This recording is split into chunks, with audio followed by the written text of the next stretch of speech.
Disclaimer: this story contains mature themes intended for adult viewers. Viewer discretion is advised.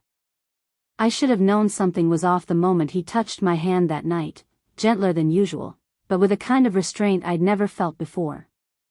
Like he was holding back, or already letting go. We were married for 8 years.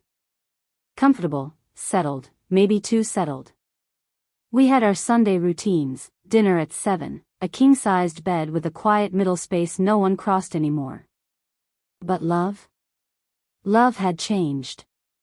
It used to be fireworks. Now it was silence, sometimes sharp, sometimes soft, but always there.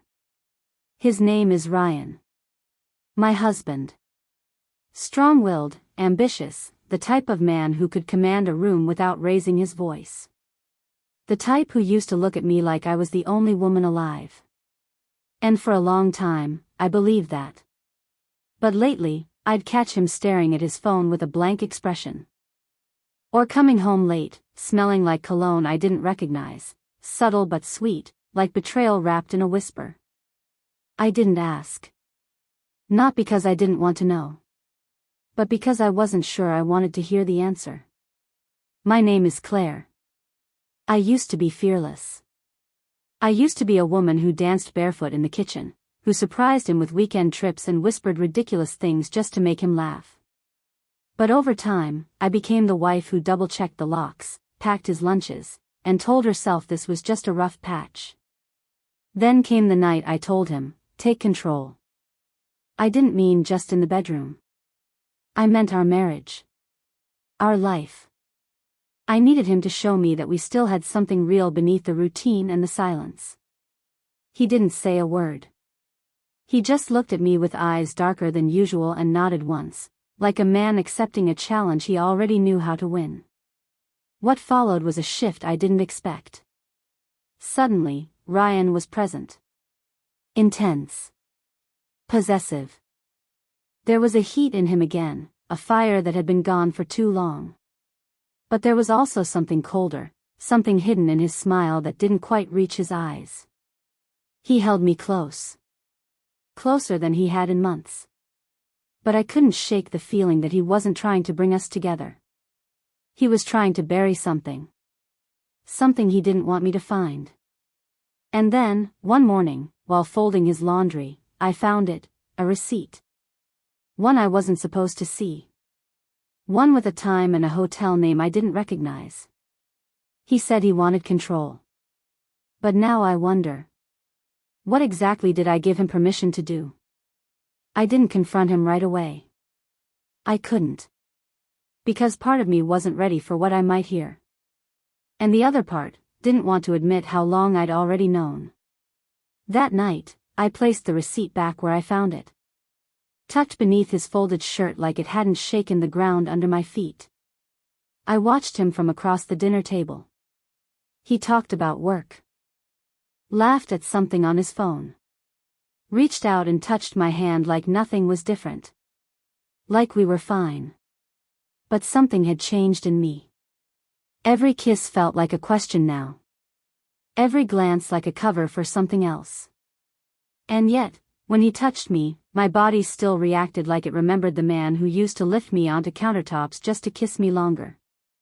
I hated that I still wanted him. And I think he knew it. There was a new confidence in him. Not the charming kind I married. This was sharper. Controlled. He'd lean in close, his lips just brushing my cheek, but his eyes, they were watching me. Reading me. Testing how far I'd go before I snapped. We had been inseparable once. Mornings tangled in sheets, afternoons stealing glances across rooms filled with people. We used to be us. Now, we moved like strangers rehearsing a dance we used to know by heart. I started staying up later than him. Pretending to read. Pretending I didn't hear the way he sighed before turning off the light. Pretending I wasn't crying quietly while the house settled into silence. But he surprised me again. One night, without a word, he walked up behind me in the kitchen, wrapped his arms around me, and whispered, "I miss you." I froze. Because I didn't know if he meant it, or if he just didn't want to lose the game he thought we were playing. My heart wanted to believe him. But my gut kept asking what he was doing at that hotel 3 nights ago. And why he came back acting more in love than ever. The way he held me that night lingered on my skin longer than it should have.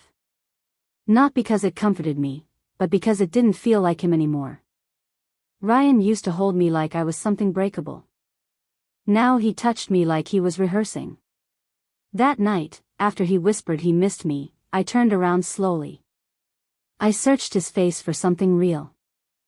His hand stayed on my waist, steady and warm, but his eyes drifted, just for a moment, past my shoulder. Not into the distance. Into his head.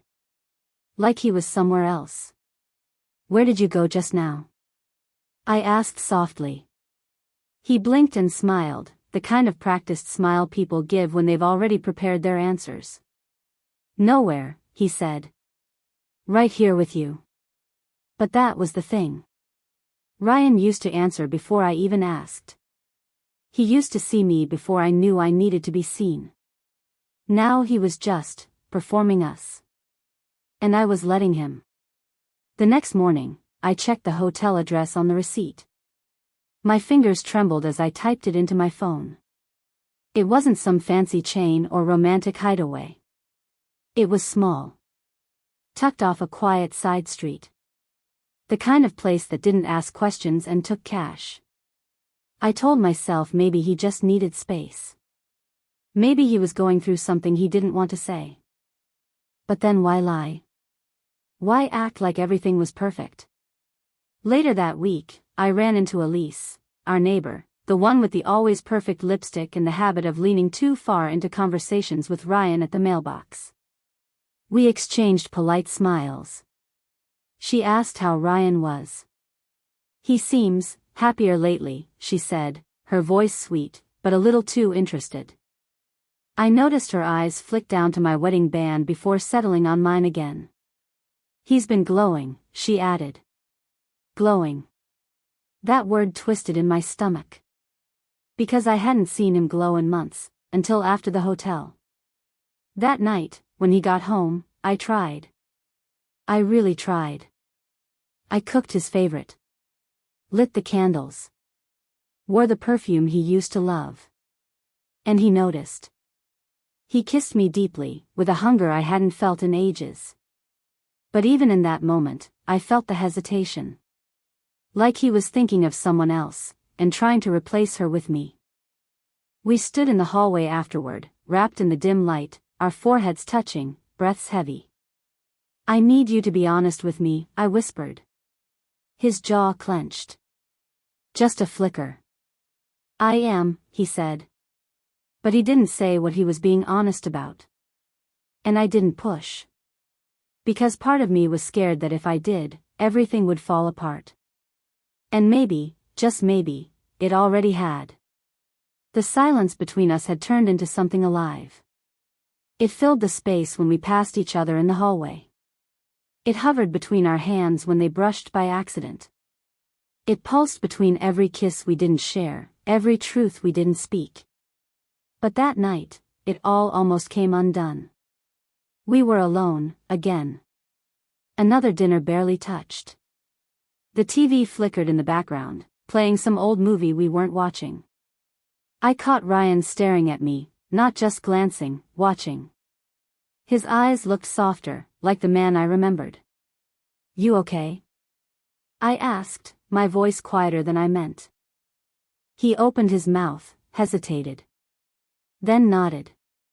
"I've just been off," he said. That was it. No explanation. Just a vague trail of honesty left dangling in the air. I walked over to him slowly, unsure why, unsure what I even wanted to say. My heart was beating hard, like it already knew we were standing on the edge of something final. When I reached him, I sat beside him on the couch, close enough to feel the warmth of his shoulder. He didn't move away. I looked at his profile, strong, familiar, yet suddenly unreachable. "Do you still love me?" I asked, barely breathing. His answer didn't come quickly. Instead, he reached up and touched my face. His thumb traced just below my eye, where tears had almost surfaced. Then he leaned in, slowly, deliberately, and kissed me. It was tender at first. Deep, careful, aching. But then it changed. It was desperate. Like he was trying to hold on to something slipping through his fingers. Like he was trying to convince himself that this meant something. That we still meant something. When we pulled apart, I was breathless, and not from the kiss. From the ache it left behind. "I don't want to lose you," he whispered. "But you already let go," I said. And then I saw it. That flicker in his eyes. That flash of guilt. He wasn't just holding me. He was saying goodbye. The silence after that kiss was deafening. Ryan didn't pull away, but he didn't speak either. His hand stayed on my face, frozen in place, like he couldn't decide whether to let go or hold on tighter. I whispered, "What aren't you telling me?" His eyes flickered again, just for a moment, and I saw something I hadn't seen in him before: fear. Not fear of me. Fear of the truth. Of what it would do to us.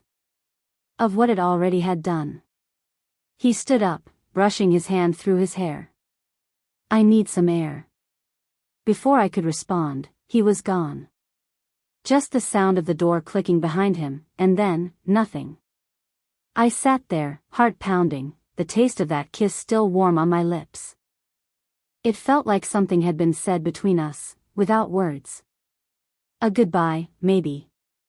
Or a confession neither of us could bring ourselves to voice. Then, 10 minutes later, the twist came. My phone lit up. A message. From a number I didn't recognize. "He's not who you think he is. You deserve to know the truth." No name. No context. Just that. My breath caught in my throat. I stared at the screen, heart racing, trying to decide if I should reply. Before I could, another message came in. "Meet me. Tomorrow. 5 p.m. Café Luna." No lies this time. I froze. I hadn't told anyone what was going on. Not Elise. Not my sister. No one. And yet someone knew. Someone who knew enough to reach out. Someone who had been watching. And the worst part? I didn't feel fear. I felt curiosity. Because deep down, I already knew something wasn't right. And part of me, maybe the broken, lonely part, wanted someone else to see it too.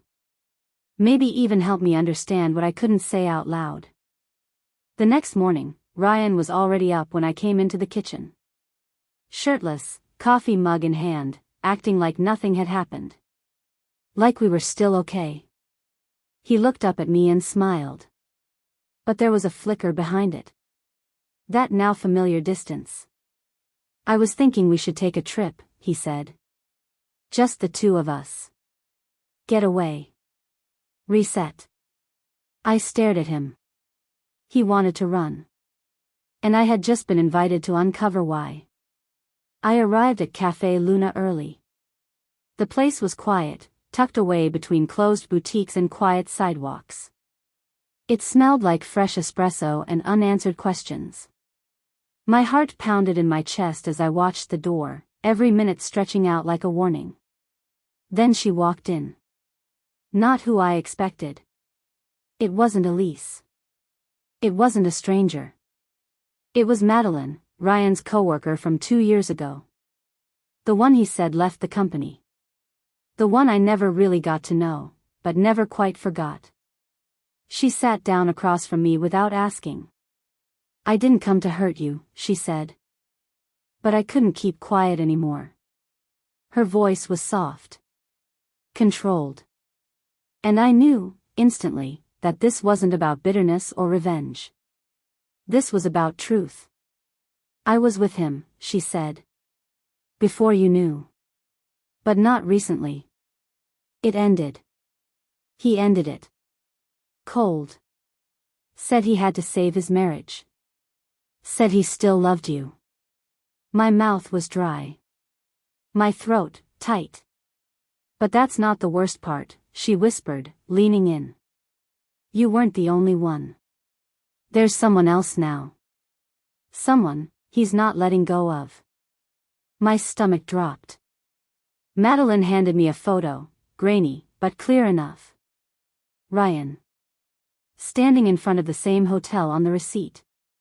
Arms wrapped around a woman I didn't recognize. Smiling.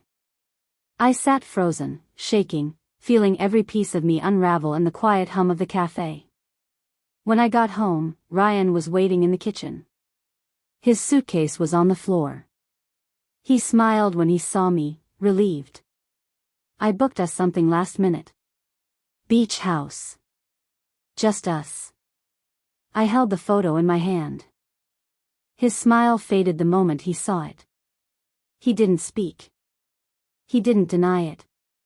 He just looked at me with that same restrained softness.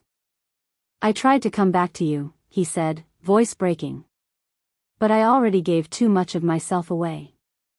I stepped closer. Heart pounding. Then this is where we stop pretending. I kissed him. One last time. Not out of love. Out of closure. Because some endings aren't about walking away. They're about finally letting go. It's been 3 months since Ryan left. Or maybe I should say, since we ended. Not with shouting. Not with shattered plates or burned bridges. Just a quiet kiss, a packed bag, and the silence that follows truth too long buried. The house feels bigger now. Not emptier, just honest. His toothbrush is gone. His scent faded from the pillow. But sometimes I still hear the echo of him in the little things. The way the floor creaks near the window. The second drawer in the kitchen he always forgot to close. I thought losing him would break me. It didn't. It showed me who I'd been pretending to be for too long. For years, I convinced myself that love meant staying. That loyalty meant sacrificing yourself so someone else could stay whole. But real love, the kind that heals, the kind that lasts, it's not built on silence or secrets.